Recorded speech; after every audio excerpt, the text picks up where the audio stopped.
صفحہ نمبر 14 میں مرزا صاحب نے دعویٰ کیا ہے کہ وہ اس کتاب سے ثابت کریں گے کہ مسیح ابن مریم مصلوب نہیں ہوئے اور نہ ہی آسمان پر گئے۔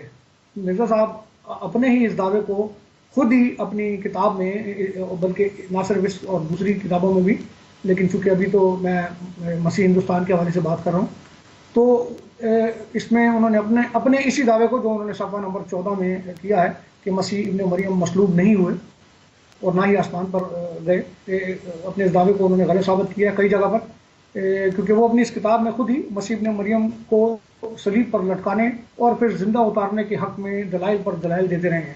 اب اگر آپ یہ کہیں کہ مرزا صاحب کا مطلب مصلوب ہونے سے مراد موت ہے، تو یہاں بھی مرزا صاحب کا جو دعویٰ ہے وہ غلط ہے، کیونکہ مصلوب ہونا مطلب صلیب پر لٹکانا یا کھینچنا ہوتا ہے، موت نہیں ہوتا۔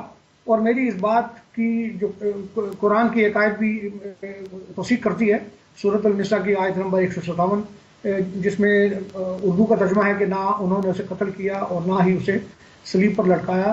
عربی میں اگر میں پروناؤنس غلط کروں تو معذرت، وما قتلہ وما صلیبہ، اس آیت میں بڑا صاف طور پر دونوں چیزوں کو علیحدہ طور پر دکھایا گیا کہ ایک قتل اور صلیب دو الگ الگ فعل تھے، کہ انہوں نے نہ اسے قتل کیا اور نہ اسے صلیب پر لٹکایا۔ اور یہ اس کی دوسری دلیل جو مرزا صاحب کی اپنی کتاب سے لیتے ہیں وہ اس طرح ہے کہ روحانی خزائن کی جلد نمبر 3 صفحہ نمبر 294 میں مرزا صاحب خود اقرار کر رہے ہیں کہ وہ مقتل ہوا صلیب ہو، کہ میں نے یہ نہیں ہے کہ جو مسیح کو صلیب پر چڑھایا گیا اس کا انہوں نے معنی یہ لیے ہیں کہ مسیح کو چونکہ صلیب پر موت نہیں آئی تو اس لیے وہ اس کے معنی یہ نہیں بنتے۔ اسی کتاب کے صفحہ نمبر 296 میں قرآن کی آیت کی کو انہوں نے مطلب کانٹرڈکٹ کیا ہے، اور یہاں وہ اپنی جلد نمبر 3 کے صفحہ نمبر 296 میں کہہ رہے ہیں کہ ایک مثال دے رہے ہیں کہ 3 دن بھوکے پیاسے مصلوب۔ اب یہاں پر صاف ظاہر ہے کہ وہ لفظ مصلوب کا ذکر کر رہے ہیں، اور 3 دن بھوکے پیاسے۔ اب جو مصلوب ہے، اگر تو مرزا صاحب کی اوپر والی بات جو صفحہ نمبر 14 میں انہوں نے کی ہے اسے مان لیا جائے تو پھر یہ بات غلط ہوتی ہے 296 میں، اور یہاں پر اگر اسے مان لیا جائے کہ 3 دن بھوکے پیاسے مصلوب، یعنی مصلوب اگر مرا ہوا ہے تو پھر وہ بھوکا پیاسا اس کے لیے کوئی اہمیت نہیں رہتی کھانا پینا۔ تو اس سے ظاہر ہو رہا ہے کہ وہ جو جس کی مثال دے رہے ہیں وہ 3 دن بھوکے پیاسے یعنی زندہ تھے لیکن مصلوب تھے، صلیب پر چڑھائے رہتے تھے، اور بعد میں ان کی ہڈیاں توڑی جاتی تھیں اور پھر یہ یقین کیا جاتا تھا کہ وہ مصلوب مر گیا۔ یعنی یہاں پر انہوں نے اپنی اسی بات کو کانٹرڈکٹ کیا ہے کہ مصلوب ہونا اور مرنا دو الگ الگ چیزیں ہیں، جیسا کہ قرآن نے بھی ہمیں سورۃ النساء کی آیت نمبر 157 جو ہے اس نے ہمیں بتایا ہے۔ اس کے بعد ایک آگے چل کر وہ بتا رہے ہیں کہ اب چونکہ مرزا صاحب ان ہڈیاں توڑی جاتی ہے پھر یہ یقین کیا جاتا ہے کہ وہ مصلوب مر گیا۔ سوال یہ ہے کہ مرزا صاحب کہہ رہے ہیں کہ تینوں مصلوبوں کو صلیب سے اتارا۔ اب یہاں پر انہوں نے ایک اور مطلب وہ بات بتائی ہے کہ جو تینوں کو انہوں نے صلیب سے اتارا۔ اب جب صلیب سے اتارا تو بقول مرزا صاحب کے دعوے کے ظاہر مسیح ابن مریم جو تھے زندہ تھے اور 2 چور مر چکے تھے، لیکن انہوں نے تینوں کے لیے مصلوب کا لفظ استعمال کیا ہے۔ تو یہاں تو مسیح ابن مریم مصلوب ہوئے ہیں، مگر قرآن کہہ رہا ہے کہ مسیح مصلوب نہیں ہوئے۔ اب یہاں پر مرزا صاحب کا دعویٰ اور قرآن کی جو آیت ہے وہ آپس میں کانٹرڈکٹ کرتے ہیں۔ اسی جلد کی صفحہ نمبر 354 میں پھر ایک بار مرزا صاحب تسلیم کر رہے ہیں کہ مسیح مصلوب تو ہوئے، فوت نہیں ہوئے۔ اگر آپ ان کی جملے کو دیکھیں تو اس میں انہوں نے لکھا ہے کہ وہ مسیح مصلوب تو ضرور ہوئے مگر فوت نہیں ہوئے، یعنی اقرار کر رہے ہیں کہ فوت ہونا اور مصلوب ہونا دو الگ الگ فعل ہیں۔ اب ہم دیکھتے ہیں کہ قرآن اور مرزا صاحب کے بیانات میں کون سا بیان وزن رکھتا ہے۔ یعنی اگر ہم اپنے مسیح عقیدے کو تھوڑی دیر کے لیے ایک سائڈ پہ کر دیں تو ہم یہ دیکھیں گے کہ مرزا صاحب کا جو دعویٰ ہے اور قرآن کی جو بات ہے، قرآن کی جو آیت ہے، اس میں سے کون سا وزن منطقی طور پر وزندار ہمیں لگتا ہے۔ تو میں سمجھتا ہوں کہ میری ناقص عقل یہ کہتی ہے کہ قرآن کی جو دلیل ہے، قرآن کی جو بات ہے وہ ہمیں زیادہ وزن لگتا ہے اس میں، کیونکہ قرآن میں اس آیت میں قرآن میں ہمیں خدا کی ذات جو ہے وہ طاقت والی نظر آتی ہے، قدرت والی نظر آتی ہے کہ خدا نے اپنے بندے کو نہ صلیب پر چڑھنے دیا اور نہ اسے مرنے دیا، بلکہ اسے زندہ اٹھا لیا، کیونکہ خدا کی ذات کیونکہ خدا کی ذات جو ہے وہ طاقت والی ہے، قدرت والی ہے۔ مگر معذرت کے ساتھ مرزا صاحب نے جو تصویر کشی کی ہے اس میں ہمیں خدا مجھے معاف کرے کہ خدا کی ذات ہمیں کمزور نظر آتی ہے، کہ یعنی خدا تدبیریں کر رہا ہے، کبھی پلت اس کی بیوی کے حوالے سے اسے خواب دکھا کر، یا کبھی کسی طریقے سے بھی سازشی طریقے سے، اور وہ اپنے اس بندے کو جسے وہ بچانا چاہتا ہے وہ اسے نہیں بچا پا رہا، اور یہودی جو ہے مسیح کو شرمندہ کرنا چاہتے تھے، اسے اذیت دینا چاہتے تھے، اسے صلیب پر لٹکانا چاہتے تھے، اس کے ہاتھوں پر کیل ٹھوکنا چاہتے تھے، اسے مطلب جو کہنا چاہیے کہ برا حال کرنا چاہتے تھے، وہ اپنے طور پر کامیاب ہوئے۔ اگر ہم عام زندگی میں بھی دیکھیں، کسی کو صلیب پر لٹکایا ہو، اگر کسی پہ غصہ ہو، آپ اسے اگر اس قدر لہو لہان کر دیں، اسے مار مار کے اس کا بھرکس نکال دیں اور وہ زندہ بچ بھی جائے، تب بھی جو مارنے والا ہوتا ہے اس کا غصہ کافی حد تک ٹھنڈا ہو جاتا ہے کہ چلو جی میں نے اپنا کام تو کر لیا۔ تو یہاں پر تو یہودیوں کی سازش مجھے کامیاب نظر آتی ہے، اور خدا کی ذات مجھے یہاں پر کمزور نظر آتی ہے۔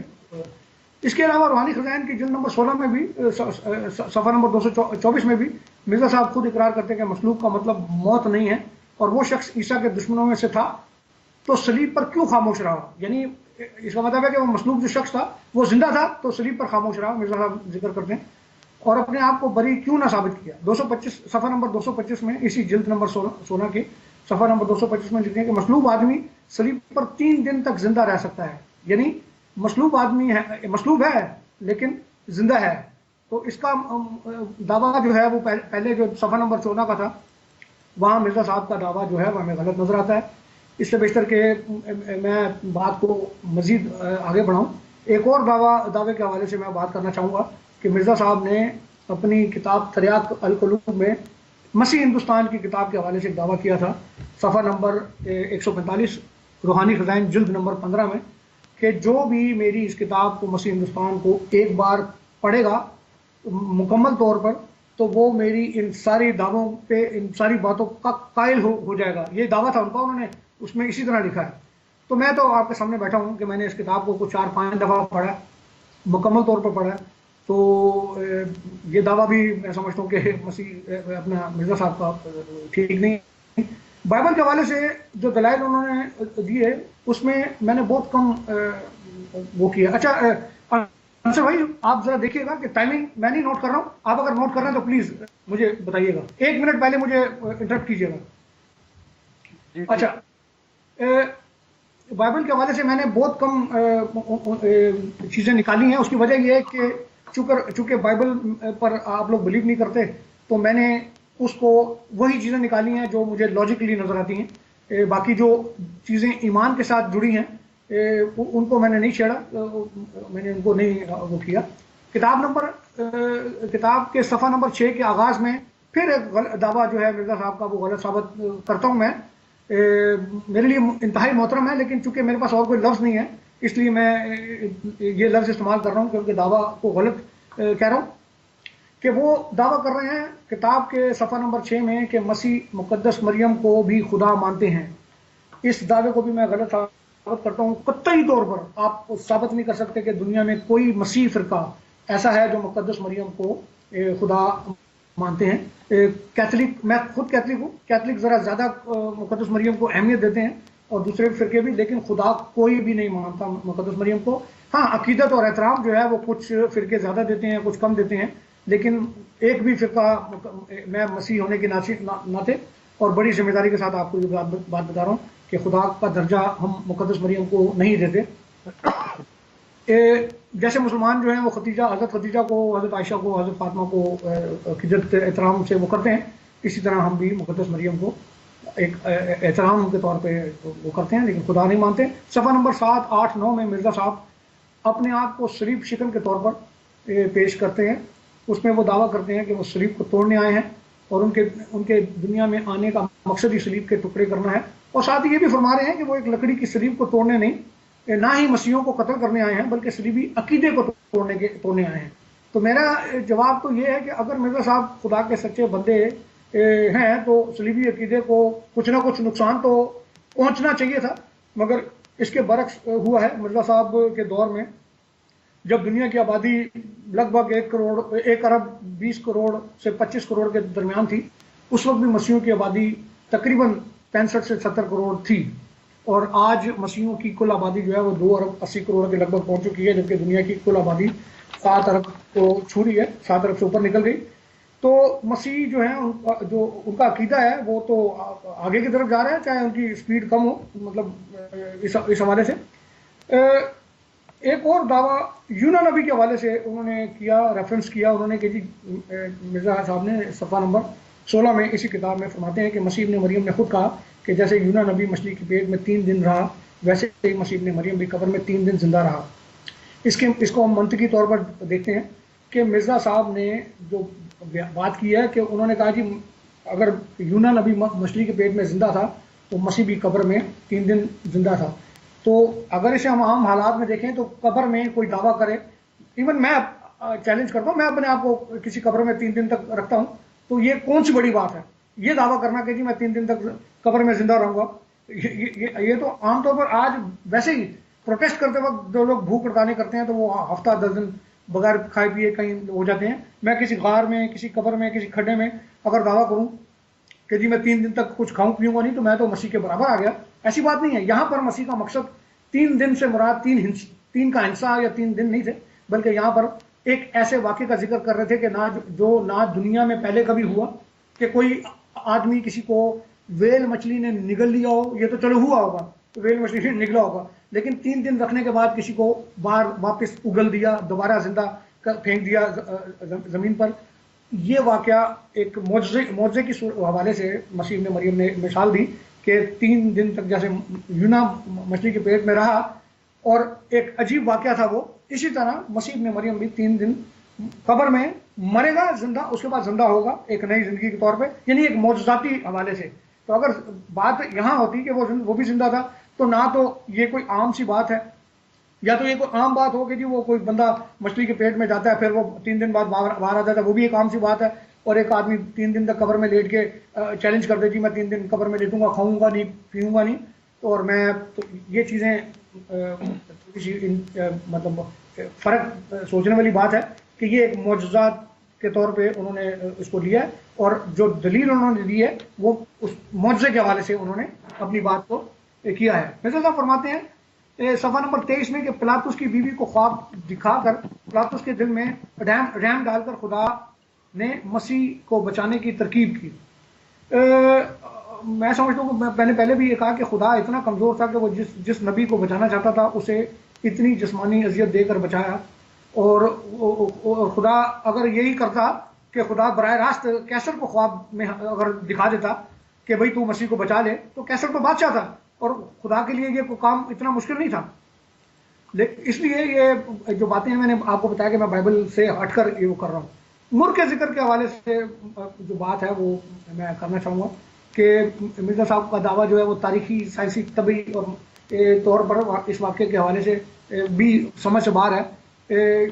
پہلے مسیح کی موت کے حوالے سے دیکھتے ہیں کہ اگر مرزا صاحب صفحہ نمبر 57 میں دعویٰ کر رہے ہیں کہ مرغ قبر میں دوا کے طور پر لایا گیا، تو ہم یہ دیکھیں کہ انجیل مقدس ہمیں بتاتی ہے کہ 50 سیر مرغ لایا گیا، 50 سیر مرغ، 75 پاؤنڈ مرغ لایا گیا اس قبر کے اندر مسیح کے لیے، جبکہ مسیح کے ہاتھوں اور پاؤں میں کیڑی ٹھوکے گئے تھے، یعنی اگر ان کے زخم دیکھے جائیں تو کتنے بھی بڑے ہوں گے تو وہ 1.5 سینٹی میٹر سے بڑے نہیں ہوں گے، 2 سینٹی میٹر سے بڑے نہیں ہوں گے۔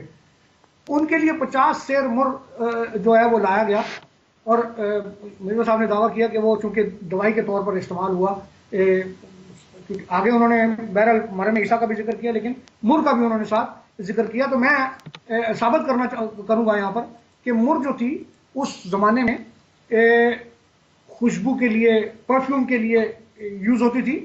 بائبل کی آیات میں آپ کو دوں گا، انہیں چیک کریں۔ ایسٹر اس کا 2 باب، اس کی 12 آیات ہے۔ سانگ آف سولمن اس کا 5 باب ہے، اس کی 1 سے 5 آیات ہے۔ زبور کی کتاب میں اگر آپ دیکھیں تو اس میں لکھا ہے کہ تمہارے لباس سے مر اور عود اور تج کی خوشبو آتی ہے۔ اس کے بعد پھر سانگ آف سلیمان ہے، پھر سانگ آف سلیمان ہے، اس کے بعد پھر خروج کی کتاب کی بھی ایک ریفرنس میں آپ کو دیتا ہوں۔ اس میں خروج کی کتاب میں اس کا 30 باب اس کی 23 آیت میں لکھا ہوا ہے کہ خداوند نے موسیٰ سے کہا کہ تو مقدس کی مشکال کے حساب سے خوشبودار مسالہ، خوشبودار کا لفظ ہے، خوشبودار مسالہ لینا، اور آپ نکلا ہوا 500 مشکال مر، خوشبودار چیزوں کا ذکر ہو رہا ہے۔ اوپر جب ایسٹر کا میں نے آپ کو بتایا، ریفرنس دیا، اس کا دوسرا باب اس کی 12 آیت، تو وہاں پر تھوڑی سی میں آپ کو تفصیل بتاتا ہوں کہ اس ان آیات میں بادشاہ کے لیے کچھ خوبصورت لڑکیوں کو تیار کیا جاتا تھا، تو ان لڑکیوں کی جسم پر تیل اور مر کی مالش ہوتی تھی، 6 مہینے تیل، 6 مہینے مر اور اس طرح کے مسالے کہ ان کے جسم سے خوشبو آئے، اور وہاں پر یہ ذکر ہے۔ یہ مسیح کی موت سے تقریباً کو 700-800 سال پہلے کی بات ہے جن کا میں ریفرنس آپ کو دے رہا ہوں۔ اب ہم دیکھتے ہیں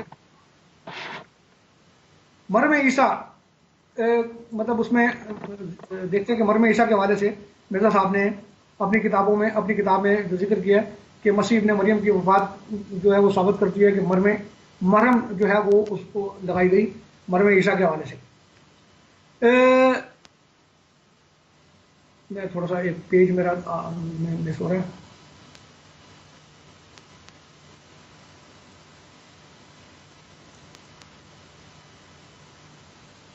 ہاں جی، مرم عیسیٰ کے حوالے سے مرزا صاحب نے اپنی کتاب میں جو ذکر کیا ہے اس میں صفحہ نمبر 56 پہ لکھتے ہیں کہ ایک اعلیٰ درجے کی شہادت جو مسیح ابن مریم کو صلیب سے بچانے کے لیے ہم کو ملی، تو وہ ایک نسخہ ہے جس کا نام مرم عیسیٰ ہے۔ اچھا ایک بات میں بتاؤں کہ اس بات کو لکھتے وقت مرزا صاحب کافی پرجوش نظر آ رہے ہیں۔ انہوں نے کہا کہ ایک زبردست ہمیں چیز ملی ہے، مرم عیسیٰ کے حوالے سے ایک ریفرنس ملا ہے، ایک ثبوت ملا ہے۔ وہ اس کے اوپر دعویٰ کر رہے ہیں کہ اپنے پیج نمبر 57 میں فرماتے ہیں کہ کیا عیسائی، کیا یہودی، کیا مجوسی، کیا مسلمان، سب نے اس نسخے کے حوالے سے لکھا ہے کہ یہ نسخہ مسیح کے حواریوں نے تیار کیا تھا، اور دعویٰ کرتے ہیں کہ لاکھوں کی تعداد میں اس زمانے کے لوگ یہ بات جانتے ہیں۔ اسی صفحے کے آخر حصے میں پھر غیر یقینی کیفیت میں لکھ رہے ہیں کہ یہ معلوم نہیں کہ یہ نسخہ مسیح ابن مریم نے خود تیار کیا تھا۔ اوپر لکھ رہے ہیں کہ یہ لوگ جو ہیں وہ گواہ ہیں کہ یہ مسیح کے حواریوں نے مرم عیسیٰ کا نسخہ تیار کیا تھا۔ نیچے لکھ رہے ہیں کہ یہ بات جو ہے وہ مطلب سمجھ میں نہیں آ رہی، یا معلوم نہیں ہو سکا کہ یہ نسخہ مسیح ابن مریم نے خود تیار کیا تھا یا کسی طبیب سے مشورہ لے کر تیار کیا گیا تھا۔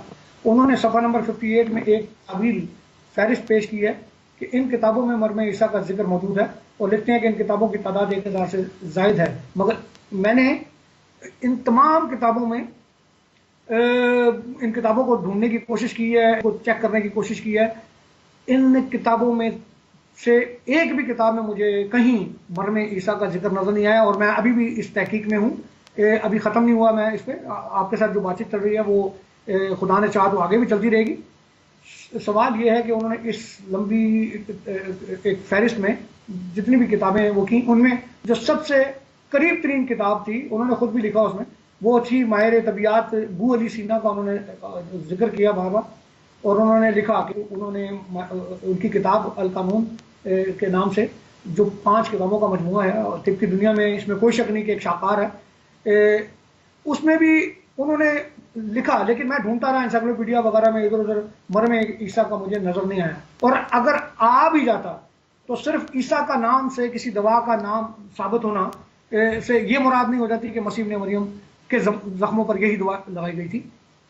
مرم عیسیٰ کا نام کی ایک دوا موجود ہے، کیونکہ دنیا میں بہت سے معروف لوگ جو ہیں وہ گزرے ہیں، ان کی جو ذاتی شخصیت، ان کی جو ذاتی مطلب کردار کے حوالے سے ان کی ایک اپنی اہمیت رہی ہے۔ اس کے اوپر میں آپ کو ایک میں سمجھتا ہوں کہ مرم عیسیٰ نام کی کوئی دوا موجود ہو، معروف لوگ جو ہے اس حوالے سے گزرے ہیں۔ ایک مثال قائم کی ان لوگوں نے، اور آج بھی اس معاشرے میں ان کے نام سے بہت ساری چیزوں پر مثال دی جاتی ہے۔ مثال کے طور پہ اگر کوئی سخت دل بندہ ہے اور غصے والا بندہ ہے تو ہم اسے ہٹلر کے نام سے جانتے ہیں۔ وہ بہت امیر ہو، پیسے والا شخص ہے تو ہم کہتے ہیں یار کہ اس کے پاس کوئی قارون کا خزانہ ہے۔ بہت شاخر دوست ہوتا ہے تو ہم کہتے ہیں یار وہ حاتم طائی ہے بھائی۔ اس طرح کی چیزیں جو ہیں وہ ہوتی ہیں۔ مسیح ابن مریم کی ایک پہچان تھی کہ وہ بیماروں کو اچھا کرتے تھے،